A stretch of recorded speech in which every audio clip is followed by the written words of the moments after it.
Evet arkadaşlar, kanalıma mutfağıma hoş geldiniz. Bugün sizlere değişik bir yöntemle yaprak saklama göstereceğim. Bu yöntemi hiç kimsede göremezsiniz. Yıllar önce yapılmış bir tarif. Asla da bozulmuyor. Bu şekilde saklayın. Yıllarca atın kavanozlara bir kenara. İstediğiniz zamana kadar saklayabilirsiniz. Yöntemi çok kolay, çok basit. Ne demişler? Ne varsa eskilerde var. Eskiler ne yaparsa doğrusunu yapar. Biz de sizlere eskilerden öğrendiğimiz bir tarifi bugün vermek istedim. Nasıl yapılır, nasıl hazırlanır? Aşama aşama göstereceğim. Aslında çok kolay, çok basit. Hadi hep birlikte geçelim. İstediğiniz kadar yaprakla yapabilirsiniz. Burada benim kendi bahçemden topladığım yapraklarım var. Gördüğünüz gibi burada yapraklarım. Ne kadar olduysa topladım. Bu sene yapraklarımız pek güzel olmadı arkadaşlar. Yağmurlardan, havalardan olduğuna göre yani böyle pek iyi olmadılar. Az büyüdüler. Çok fazla dal üretmediler. Her neyse birazını topladık. Olanı gördüğümüzü hemen topladık. Hemen şimdi size hazırlamasını göstereceğim. İlk önce ne yapıyoruz? İlk önce şu gördüğümüz sap kısımlarını keseceğiz. Çünkü kavanozlara bunları bastırırken yırtılmaması lazım.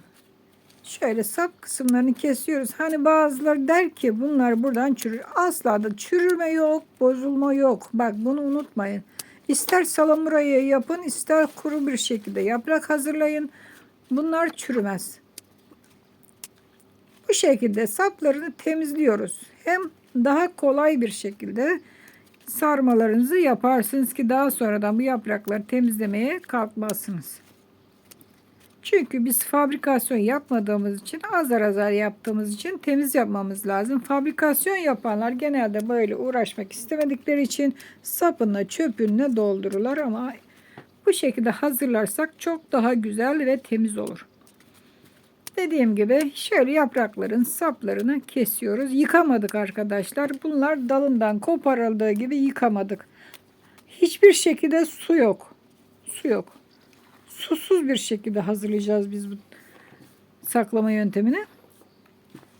Gördüğünüz gibi şimdi saplarını temizledik. Hazır.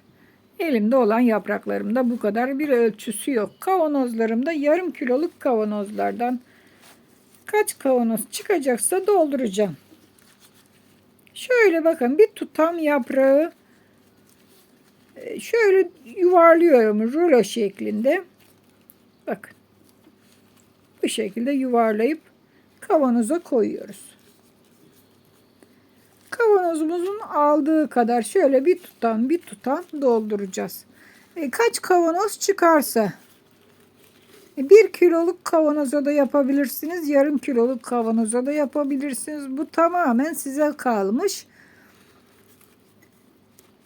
Bir tutam şöyle yuvarlayarak yaprakları dolduruyoruz.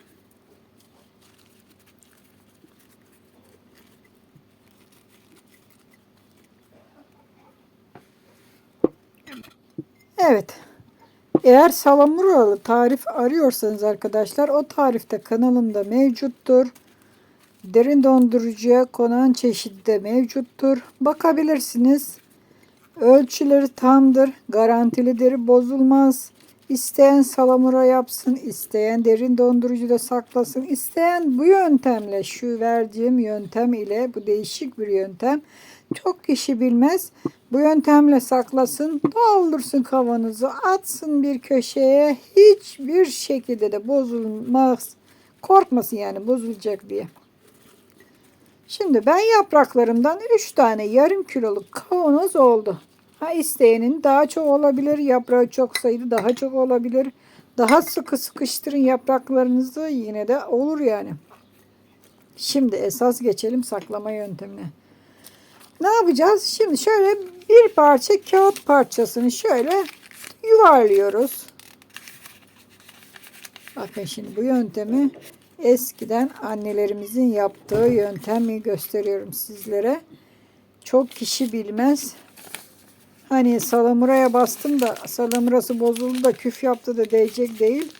Bu yöntem asla şaşmayan bir yöntem. Ne demişler, dediğim gibi eskilerde var ne varsa. Hepsinin içine birer tane şöyle kağıt parçası koyuyoruz. Bak işte. Bu yaprakların bozulmaması lazım. İçinde havanın kalmaması lazım. İçindeki havasını alacağız.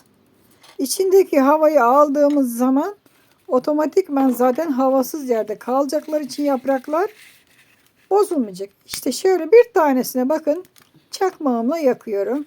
Birazcık kağıdın yanmasını bekleyeceğim. İşte yaktığımı şöyle hemen koyup hop sıkı sıkı kapatıyorum. Bakın. İçindeki havayı bu ateş alacak, çekecek. Havasız bir şekilde zaten sönecektir içindeki oksijen bittiği zaman.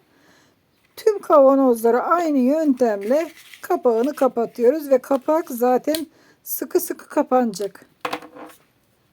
Sıkı kapanacağı için, hava da gideceği için, içinde oksijen de gideceği için bu bozulma yapmayacak. Yıllarca saklayabildiğin kadar, hemen tüketmeyeceksiniz. Hani bozulacak da gözünüz arkada kalmasın. Bir de bu yöntemle deneyin. İsteyen salamuralı yapabilir. Salamuralı tariflerim de vardır arkadaşlar. Birebir ölçülüdür. Tabi salamuralar ağzımda karıştı. Tuzlu oluyor genelde. Eğer salamura yapacaksanız iç malzemesine tuz atmayın. Tuzsuz bir şekilde hazırlayın ki o dengeyi sağlayın. Bu şekilde tabi istediğiniz gibi tuzunu, baharatını koyabilirsiniz, yaparsınız. Açın kavanozunuzu. Sararacak. 1-2 gün içinde zaten bu yapraklar da sararacak. Rengini değiştirecek. Dediğim gibi yıllarca saklayın. Hiç de korkmayın. Hadi. Umarım beğenirsiniz, yaparsınız. Tarifleri beğeniyorsanız beğen tuşuna basın. Kanalıma abone olmayan abone olsun ki en güzel tariflerden haberi olsun. Hadi hoşça kalın. Kendinize iyi bakın arkadaşlar.